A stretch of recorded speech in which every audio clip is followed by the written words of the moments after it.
영어, 독어, 불어, 그리스어, 라틴어, 그리고 이태리어도 해독 가능해요. 그냥 한문 읽는 거하고 똑같은 거예요. 그걸 70년대 못 살다가 거기를 가서 첫 경험을 하니까 이게 애국이라는 말이 어떻게 들리냐면 나라가 국민을 사랑하는 게 애국이지 국민이 나라를 사랑하는 게 애국이 아니겠다. 그때 처음 그런 생각을 했어. 예, 저는 1944년 인천 율목동에서 태어난 이태수입니다. 세계적 수준의 공항과 항만을 가진 도시, 접경지면서 제조업으로 성장한 도시, 인구 300만 돌파를 앞둔 도시, 개방성과 애양심을 가진 도시. 아인프롬 인천. 어릴 때 저의 추억 속에서 이 인천은 사실 골목이 제일 먼저 떠올라. 골목이 우리 꼬마들의 놀이터였거든. 놀이터가 따로 변변히 있는 게 아니고 골목에 조금만 공간이 나왔다거나 또는 뭐 무너진 집터 이런 데가 이제 우리 놀이터였죠. 그 기억이 제일 많이 나. 동네에서 혹시 기억나는 거 몇 개만 해주세요. 그 골목하고 또 도시로 사람이 몰려들면서 행정력이 제대로 완비가 안 됐을 때 집들을 짓고 그러니까 그 다음에 인프라 구축을 할 수 있는 경제적인 힘도 없고 그러니까 자연스럽게 골목이 생길 수밖에 없어. 예.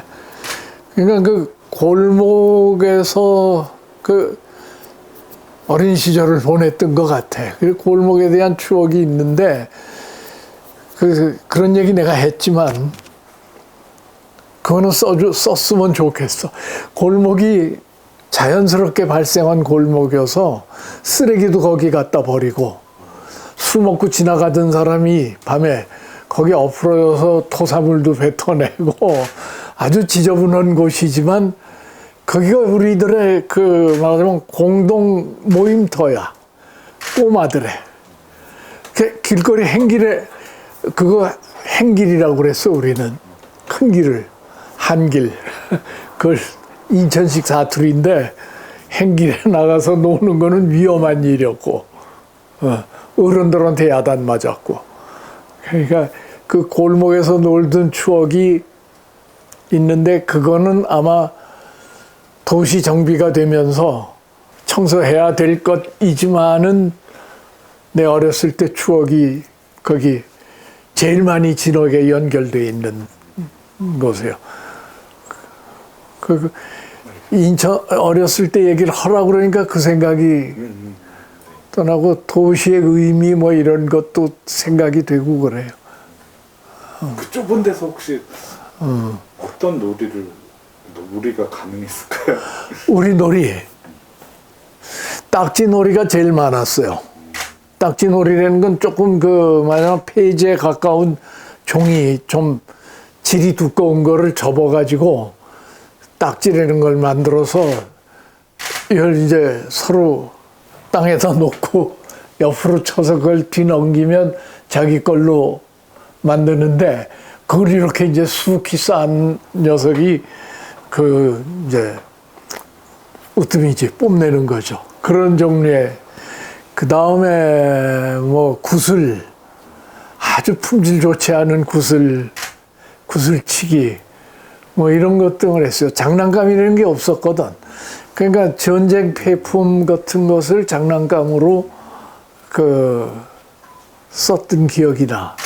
제가 살던 집을 처음 찾아갔던 때가 고등학교 때였던가 중학교 때였던가 그랬어요. 그 집이 그대로 있기는 했는데 전혀 낯선 사람이 살고 있어서 그때부터 좀 뭐냐면 기분이 언짢았더라고. 네. 누구나 다 아마 그럴 거예요. 내가 정들었던 집이 다른 사람들이 와서 전혀 모르는 사람들이 와서 차지하고 살고 있다는 게 다행인 거는 6.25 사변 거치면서 인천시가 굉장히 큰 폭격을 당했는데 한포 사격. 예. 내가 태어난 그 집은 무사했어요. 예, 그래서 그 뒤에 찾아가 볼 수 있었지. 그래서 나는 그 찾아가 볼 때는 혹시 폭격 맞아서 다 주저앉고 다른 집이 쓰지 않았나 생각을 했는데 그 집은 그대로인데 상당히 쇠락한 모습이더라고. 예. 그리고 다른 사람들이 살고 있고. 지금도 있나요? 지금은 동네 자체가 없어졌어. 어디가 그 지점인지조차도 확인할 길이 없어요. 완전히 바뀌었어. 그 조그만 언덕이 있었는데 그 언덕 자체를 아마 깎아버린 것 같아. 그 학교 가는 일이 사실 큰 일이었어 그때는. 우선 기차가 1시간에 한 대인데 근 1시간을 갔죠. 길거리다 버린 시간이 참 많았어. 또 서울역에서부터 학교까지 가야 되는데 제일 고생한 친구들 공대 간 친구들이야. 공대. 서울 공대가 그때 어디 있었냐면 태릉에 있었어. 그러니까 태릉 공대까지 통학하는 학생들은 새벽에 한 5, 6시 차 타고 가야 첫 시간을 들어가. 네. 그 고생했는데 나는 물리되어서 뭐 그렇게 그만큼 고생은 안 했지만 하여간 근데 그땐 그게 고생이라고 생각을 안 한 게 다들 뭐 그렇게 살았어요. 네. 학생 기숙사라는 것이 그때는 다른 대학은 내가 모르겠고 서울대학에는 서울공대밖에 없었어.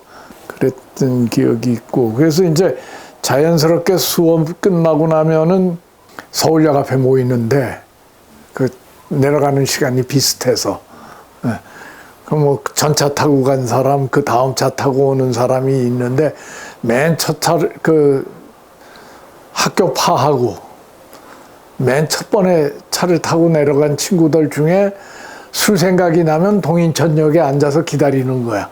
그러면 이제 술 친구들이 거기 모여. 그럼 동인천역 주변에 허름한 술집이 꽤 있었어요. 그 시장 바닥이어서 조금만 가면. 네. 그 다음에 조금 돈이 있어서 조금 고급 술을 그거보다는 조금 괜찮은 술을 먹겠다. 이게 대학생이 1년에 한두 번이나 그런 찬스가 있을까 말까인데 그때는 용동 이라는 데를 가서 방석도 깔고 앉아서 마시는 술집 갈 수 있었어. 그 다음에 인기가 중국집에서 빼갈 마시는 거고. 그 중국집도요, 그렇게 이름 있는 훌륭한 집들이 아니라 다 말하자면 저 판잣집 같은 뭐 좀 신통치 않은 그런 중국집들이었어. 그때 인천에 중하루 무슨 뭐 그런 그 유명한 중식당도 있었는데 그런 데는 대학생이 갈 데가 아니야.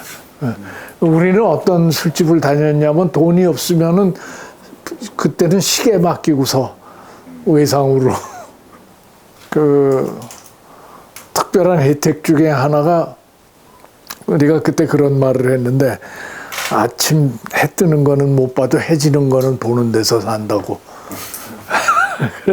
정서적으로 더 우리가 풍부해질 수 있다고.